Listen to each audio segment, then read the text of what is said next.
I am not willing to eat rice and beans. I turned my $30,000 in credit card loans into a loan consolidation. We're paying about $1,500 a month. I'm not willing to forego my favorite salad on a Friday. I have $63,000 of debt and I still travel, eat at restaurants, visit coffee shops, spoil my cat. You're not going on vacation. You're in debt. You're broke. You're not going out to eat. You're in debt. You're broke. There's a great place to go when you're broke: to work.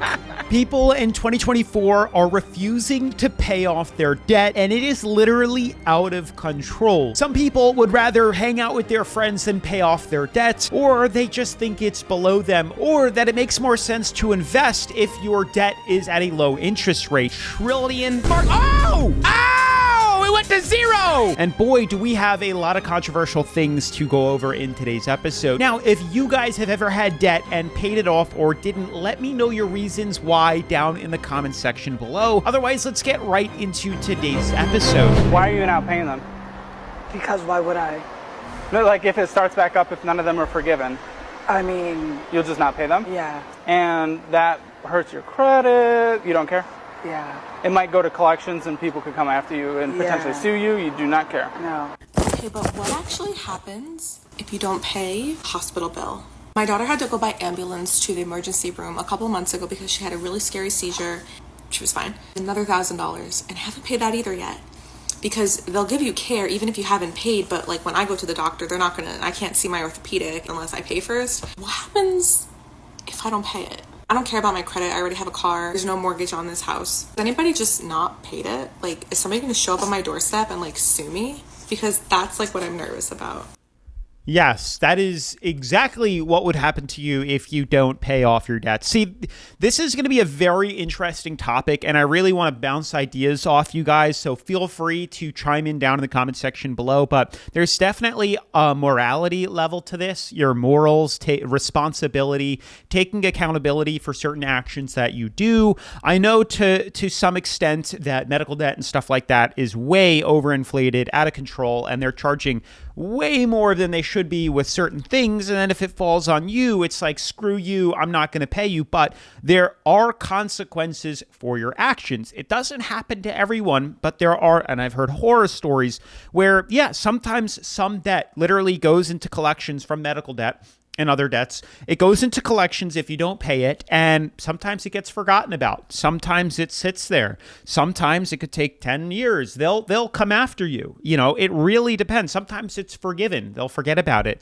And other times they will show up at your doorstep and sue you, or they'll garnish your wages if it goes to court. There are serious consequences that people tend to forget about when you borrow money or when you accrue bills and you refuse to pay it. Now, as for the first lady in the first episode, I don't even know. Hats off to her. Kudos. I mean, like I said, it comes to morality, and it just comes to the type of life that you want to live. Honestly, there's nothing wrong with collecting debt. If you want to have debt and live with debt and live within the constraints of life that comes with having debt, like the certain things you're not going to be able to do, that's fine. More power to you. There are plenty of places out there that will check your credit score to give you a car at like an 18% interest rate, 30% interest rate, and then repo it from you. But that's the choice that you want to live with. I mean, to each their own. Whatever life you want to live, have at it. But this is not the right way to go about it if you want to become financially free and live a life where you don't have to worry and stress about money and whether or not you can afford those bills at the end of the month. Anyone else have a debt that they just refuse to pay? Like, you are not paying unless there are some serious legal consequences.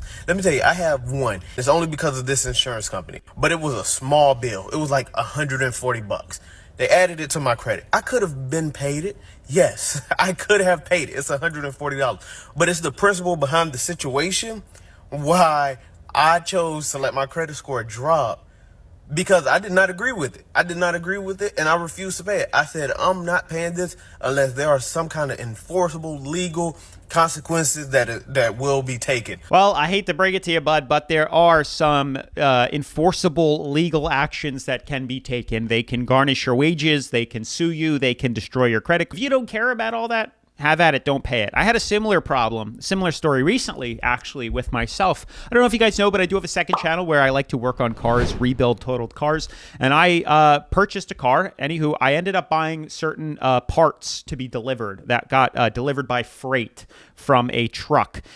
Super simple, no problem. Never done it before. And they get delivered. I sign off of them. Turns out the parts they delivered were broken. That's a whole other story. However, I get a bill in the mail 3 months later saying that they undercharged me by accident for the delivery and they meant to charge me this rate and they sent me a bill for it. Yeah, you heard that correct. They said they made a clerical error. They sent me a bill for $140 for their mistake. And I said,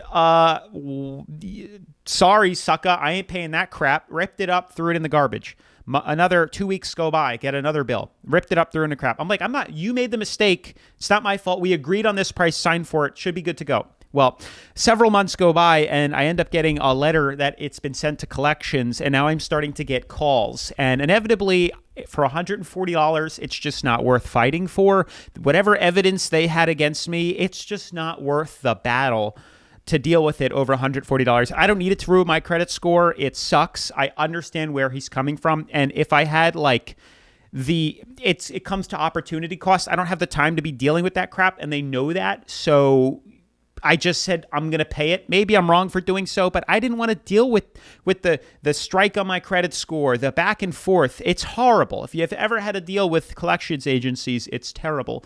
So if it's small, pay it off. If you have tangible proof and it's a lot of money, it might be worth fighting, but you gotta pick your battles. $10,795 student loans. What's your minimum payment? Like $125? What? I'm not paying it. I can be honest about that. Because they've been going down on their own. So I'm thinking the government got something to do with that. Are you sure you're not getting an automatic withdrawal? Where would they pull it from? Garnishing your wages before they hit your account? Why are you not paying this? You see how they're saying 2% paid off, 1% paid off? Yes, you've probably paid some money towards it at some point. That's not me. That's what I'm saying. Somebody's doing some magic right now. I was going to let the magic keep happening. Maybe Joe Biden will take care of that like he said he would. My point exactly. If you ignore your bills and you refuse to pay them, they will find a way to get their money. And for example, here, they'll garnish your wages, which means you don't even see the money reach your bank account. You'll get a check from whatever job you're working at. And if you look at the breakdown, it will be, your gross pay, your taxes that you owe, then garnished wages, and then your net income, then it gets deposited in your bank account. I already wasn't planning on paying the student loans. I'm going to just give it to you straight right here. I was never planning on giving it back from the moment that I signed up for it. I'm triple not paying it now. I'm triple not paying it now. Are y'all fucking crazy? I gotta check my blood pressure because this just keeps getting worse and worse and worse. People purposely refusing to pay back the debts that they chose to take out. It's insanity. It's total delusion. I'm not even supposed to be on this app. I quit this app, but I'm back now because shit has gotten out of hand. You're taking money out of people's checks to fund a schminicide? A schminicide? And you want me to take money from my own life, from thine own life, to fund a schminicide? But anyway, yeah, we can do all kinds of shit. Free wigs, free nails, free daycare, all of that. But y'all want to send our money over there to fund dropping schmoms on people. Y'all can eat my dick. I was never paying it, but I'm double not paying it now. I might try to figure out how to rob y'all. Kiss my ass. All right, so I kind of understand where she was coming from in the beginning. It took me a little bit to figure out what she meant by schmenicide. And if I put the pieces together, I'm gathering she's talking about Ukraine. Again, we're not going into politics here. That's not what this channel is about. We're only talking about finance, money, yada, yada, yada. But whatever her reasoning for refusing to pay back her loans is going to backfire on her substantially, as you saw from the previous videos, that they'll inevitably get their money one way or another. Garnish your wages, take your property, because it'll go to the courts eventually. And if the judge puts judgment out against you, they can repo your property and they'll take money directly out of a paycheck from wherever you work. Now, if you plan on working under the table and off the books, have at it. If that's the life that you want to live, not sure that many people want to do that. So she had me for a little bit because, maybe some people say, well, stop sending money outside and focus on us inside because there are problems inside that need to be addressed and fixed as a country, which I can understand. But then she's like, we could spend it on wigs, nails, and hair. I don't know. I wish I paid my debt off slower. And if you're stressed out money right now, listen up to this little pep talk. So when I was 19, I literally knew nothing about money. I was in $36,000 of debt and student loans, car loan. And I basically figured that out, was super stressed about money. I have a whole story, yada, yada. Long story short, I was like, I need to figure this out. I need to pay off debt. And I went on this journey to pay off all my debt. Ended up paying off $36,000 of debt in 18 months. I was working so hard to pay off my debt. And because of that, every single dollar that came on my paycheck, I felt like it had to go to debt. And anytime I would spend money on like a hair care product or a new shirt or something, I feel so guilty. And there's this one... I'm going to stop her right there super quick, though. That feeling doesn't go away, except instead of it being, oh, I feel guilty because this money could have gone towards debt, it switches now, and I feel guilty spending on stuff when I know it could go towards investing in my future or investing in assets. I could put that money in the stock market. Oh, this $2,000 that I could have bought on this vacation, I could have invested, and it could have been worth $4,000 had I have left it alone and invested it. So that feeling of guilt doesn't go away whether you're in debt or you're not in debt. However, it does feel so much better not having any debt, not having to talk or answer to nobody but myself, and I get to make all the choices. Trip with my girlfriends that I didn't go on because I was like, oh, I don't want to pay. Like three of my like really best friends were going to Greece right after college, and I was like, no, I shouldn't go. I should just use that money to pay off debt. And now looking back, I'm 29, I'm a millionaire, and I think back all the time to how those are memories that I so desperately wish I would have focused on at the time to pay off my debt a little bit slower and just give me more room to breathe, more room to experience my 20s and live, laugh, love, and live that life and like do all the things and not be so worried about paying off my debt a month sooner. If I could say one thing, I would just be like, shake my shoulders and be like, hey, you're okay. You're allowed to spend your money. You're allowed to be making memories right now. And you shouldn't feel guilty about that. You should feel proud of spending your money in those ways too, because those are, you know, the life that you're creating in addition to the life that you're building for your future too. I have $63,000 of debt and I still travel, eat at restaurants, donate to causes I care about, visit coffee shops, spoil my cats. I made a debt payoff plan and budget exactly how much I need to reach my debt payoff goals each month and not a penny more. Financial goals should be shaped around your life, not become your life. Restriction can work short term, but it's not a sustainable or healthy way to live. For me, this means living within my means, budgeting in my financial goals, and not feeling guilty for spending what's left over.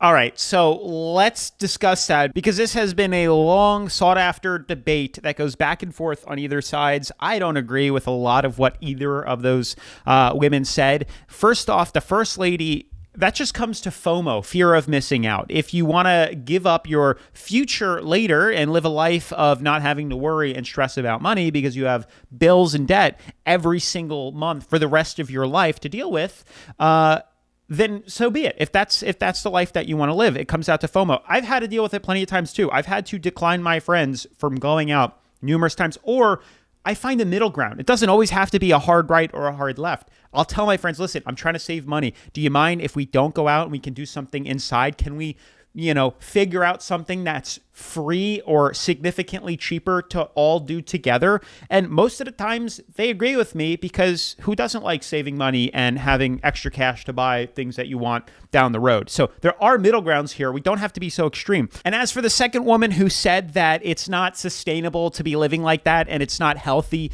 to be as aggressive as you can to pay off your debt, I'll give you an example, an analogy. Maybe you guys can think about it. Think of like you had a massive tumor growing on like the side of your neck. And the doctor said this is curable, but the only way you can get rid of this successfully 100% is by being as aggressive as you can on a strict diet. And in 2 years, it could be gone and you can live a stress-free life, not having to worry about this massive tumor. But if you don't do the diet, it's going to continuously get bigger and bigger and bigger. And eventually it's over. You're bankrupt. But you can keep it under control. Obviously, you could manage it. You can not let it go crazy, and you can pay it off or treat it every now and then with a diet, and it's still going to be there massive on the side of your neck.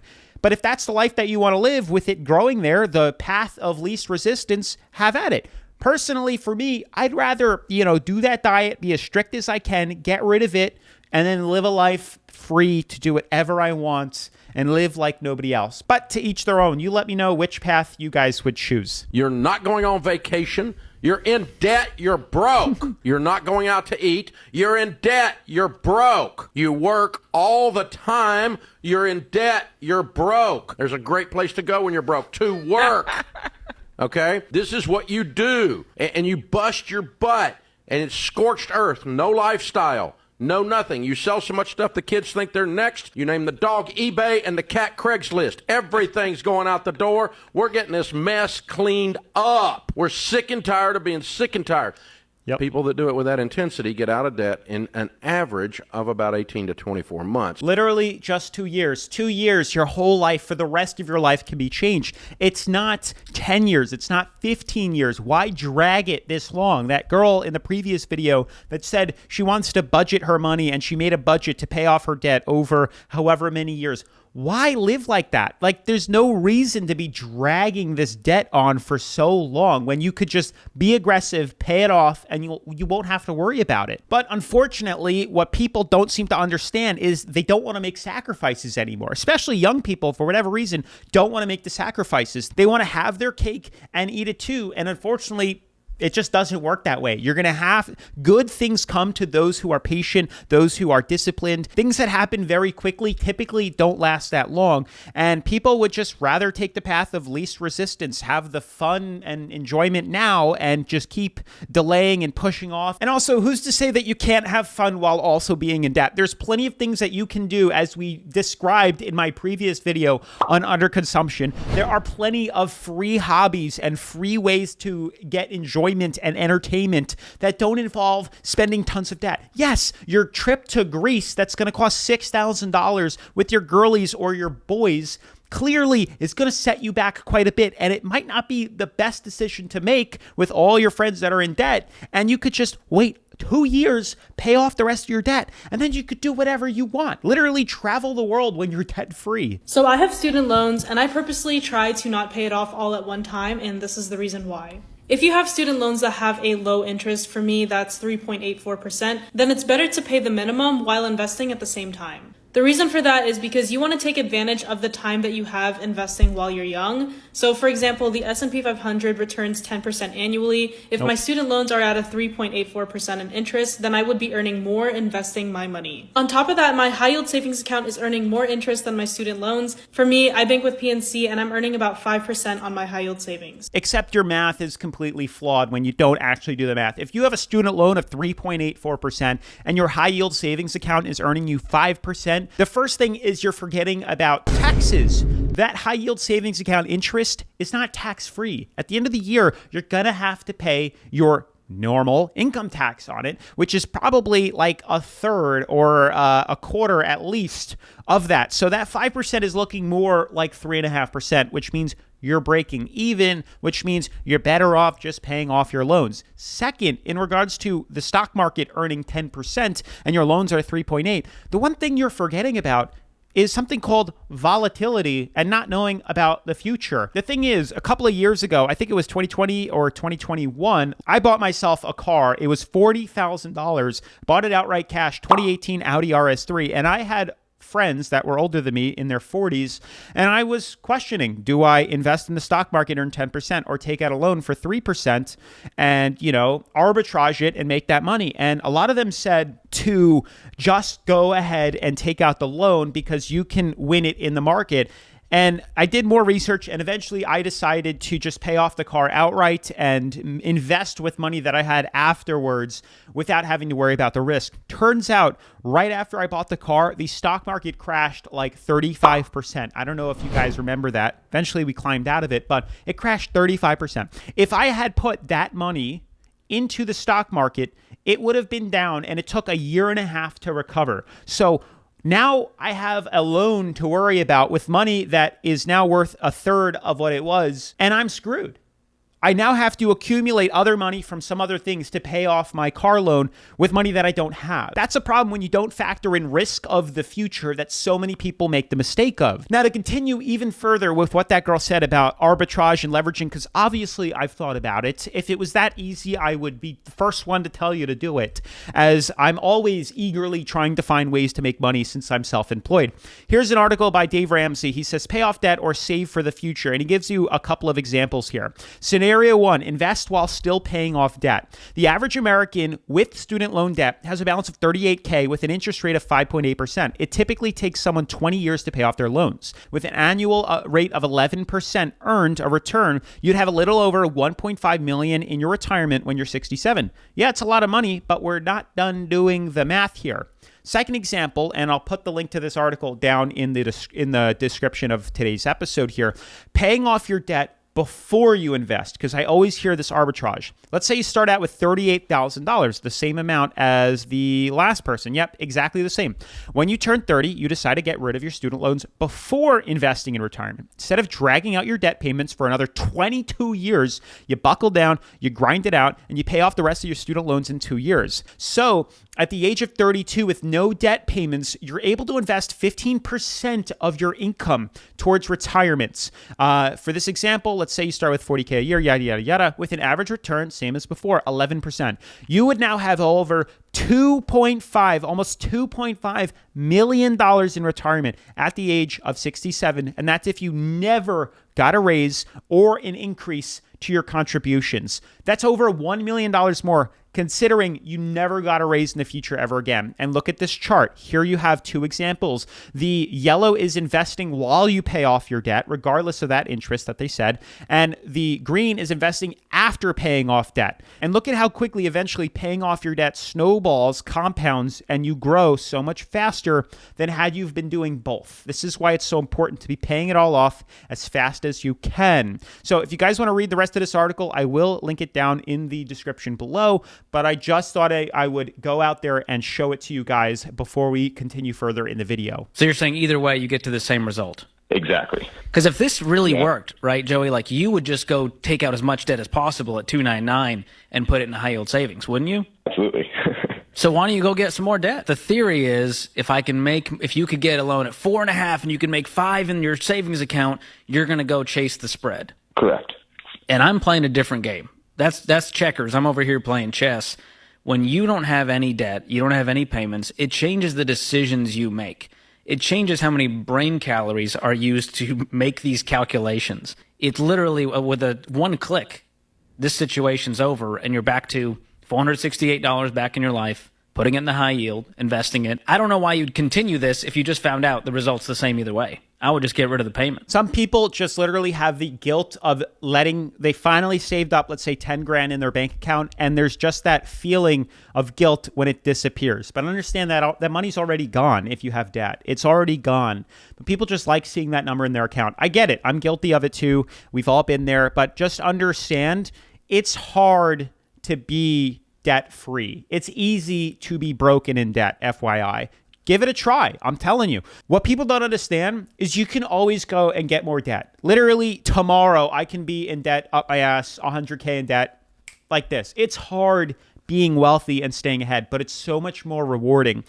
If you don't like being debt-free, after you try it for a couple months, by all means, go take out a loan. Go take out a loan on your car and go throw that money in the stock market if you want to. I don't care what you do with it, but give it a try first. I'll tell you, you might like it. My biggest regret in my 20s was listening to freaking Dave Ramsey because I didn't know any better. So let me explain. I grew up in a household where I had absolutely zero financial education. So graduating college, I was over $50,000 in student loan debt. I thought that was normal. I didn't know. Once those payments start, you start freaking out. Dave Ramsey was literally the only financial person I knew of at that time. It was 2017. His advice was save $1,000 $50,000 for an emergency and dump everything you can at your student loan debt. So I did. Also, pause at this point here. If you start to include inflation, some of us are probably going to need to save a little bit more than $1,000. We could say $2,000 to $3,000 as an emergency fund. Everything I could at my student loan debt, not a Roth IRA, which I didn't start until a couple years ago, and now I'm 29. So I lost all of those years of compound interest. Looking at those compound interest calculators makes me want to throw up and cry, because if I had just started putting a little bit away while I was paying off my student loan debt, I would have been in such a better position than I am now, because now I'm turning 30 and I'm super behind on retirement, trying to catch up, I'm trying to do all the things, and I still have student loan debt. So yes, my balance has gone down significantly. I have a little over $14,000 to pay off rather than $50,000. So yeah, I'm proud of myself, but I wish I had just been more balanced and been like, this interest isn't even that high. Why are you freaking out? Put money in a Roth IRA while I was paying it off. Ugh.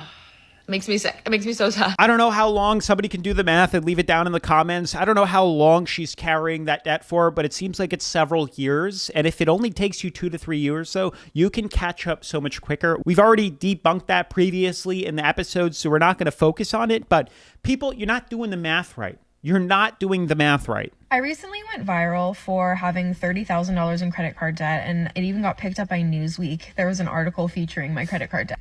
And throughout the comments, a lot of people have been recommending different, financial gurus. And of course, people have been recommending Dave Ramsey. So here is why I do not subscribe to Dave Ramsey's snowball effect and his approach in general. So for starters, the entire premise of his plan hinges on having extra money to put towards. So you pay off everything. You pay your bills, you pay all your credit cards, you pay all your debts, and then any extra money you have, stop right there.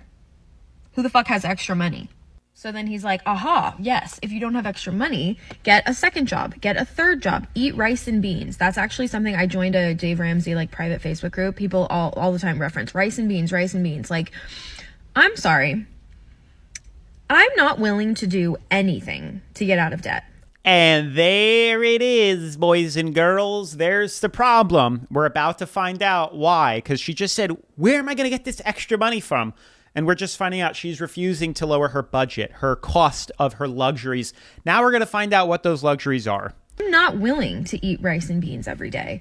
I'm not willing to have 3 jobs and not spend time with my children. I'm not willing to forego my favorite salad on a Friday when I feel like getting one. My bills and my debt is so tremendous that $20 here, $100 there is not making an impact. The cost of living and low wages is to blame for the financial woes of most Americans. It's also reckless spending because you're refusing to give up your signature salad at the every random day and your Starbucks coffee, so on and so forth. The time with the kids I can kind of understand, but you can grind it out with your kids too, and make time for it. And if you do, you'll have time for it the rest of your life. Just grind down for a year and a half. It's not that hard. It's called discipline. But some people would rather have that massive tumor on the side of their neck that they caused than be disciplined for 2 years, have the correct strict diet, and get rid of it. I don't know. And being told that we can incrementally make these big differences if we just give up our quality of life for 5-10 years is absurd. He already proved it takes 1 to maybe 2 years to pay off your debt if you grind hard. If you've been making this mess for a decade, don't be surprised it takes you 5 years to get out if you turn the ship and be very intense. Don't expect to clean up a decade-long mess in 26 minutes.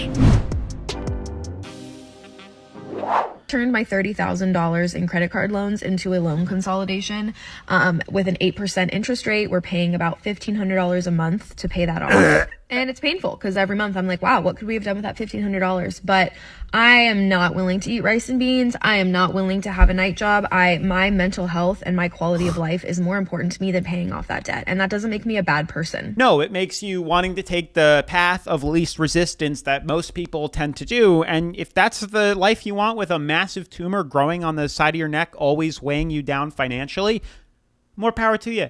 Not my life, not my problem. Enjoy it. But a lot of people that want to change and liberate themselves from the massive tumor actually are disciplined enough to do it if you really want it. But clearly, the answer is so simple. She just doesn't want it. She already told us that. She's not interested. And now the last video is somebody rebuttaling what she said, and I think it's quite interesting. And my quality of life is more important to me than paying off that debt. And that doesn't make me a bad person. I'm not willing to do anything to get out of debt. Listen, I understand. This was us in 2022. I felt like we were never going to get ahead of it. We had $30,000 of debt. It was always growing. Every time we paid off a little, something else would get added. It just felt like it was always there. And we were like, we're just going to have to live with it. We worked so hard for 6 months. It's not a long time, but it was a very hard time for us. We were both working full time. We already had our firstborn. I was working 3 contract jobs. Matt was working a second. He was taking over like all of the nighttime shift. We were not messing around. And the goal was to finish by the time our second son was born. And let me say, we finished less than 10 days before he was born. And I can't tell you what a relief it has been ever since then. That was last June is when we finished. I feel like, on one hand, before I was like, I don't want to be a slave to paying off this debt, so let's just keep it at the minimum. But after we paid it off, I felt like so free from this thought of like, just in the back of my head, this anxiety of figuring out money, of feeling like we're never getting ahead, of all these things. It was a terrible 6 months, and I don't think that it's not great that any of us are in this point, and it's not like we were buying all these random things and accumulating all this. Like we were very logical with our purchase and still ended up here. I feel so much better now. And let me just say, I say all this to say, you don't know what life is coming for you. And I don't say this from an anxious point, but just saying that September, August, I found out that I was going to get laid off in November. I can't tell you what I would have felt if that had happened 6 months before, or if we had never paid off the debt. I can't even imagine my mental state. And you just never know what life's going to throw you. So all that to say, you're always going to be tired. You're always going to be busy. It's always going to be inconvenient. And ultimately, that's why we did it when we did it, is because we were like, it's not going to get easier when we have 2 kids or 3 kids or whatever. And being laid off and already being anxious about having a job in general and finding a job. But that being on top of having a credit card payment that big, it just wouldn't have happened. We would have been completely screwed. So all this to say, it's inconvenient, yes. I hate that this stuff happens and that debt catches up to you and all the things. But I will always be an advocate to work hard so you can be relaxed later, because it has been so worth it to not have any debt and also to have more wiggle room in our budget, to finally have savings, shocking, to finally be able to save for a car, to be not as stressed when I'm laid off. All of the things, definitely worth it. I don't love rice and beans for every meal, but we budgeted so hard. We canceled every subscription. We did all the things. We did no spend days. We did all the things, worked extra jobs, and it was possible and it was worth it. And you can do it fast if you're committed. Exactly. It really comes down to whether you want to do it or not. She did, and now she gets to reap the benefits. The other lady, you're just going to live with that massive tumor on your neck. And if that's the life you want to live, more power to you, but it's not for a lot of people. And it takes real discipline. And unfortunately, not many people have the discipline. And the other problem is not taking into account variables and the unforeseeables of the future. And I've had friends that do this all the time. And I have conversations with them where they have car payments, debt, loans, tons of bills, stuff like that. And they have mortgage payments and they take out all this debt. They leverage their life up and they forget about the unforeseeables, the volatility, the variables of the future. They never take that into account, and then they lose their job.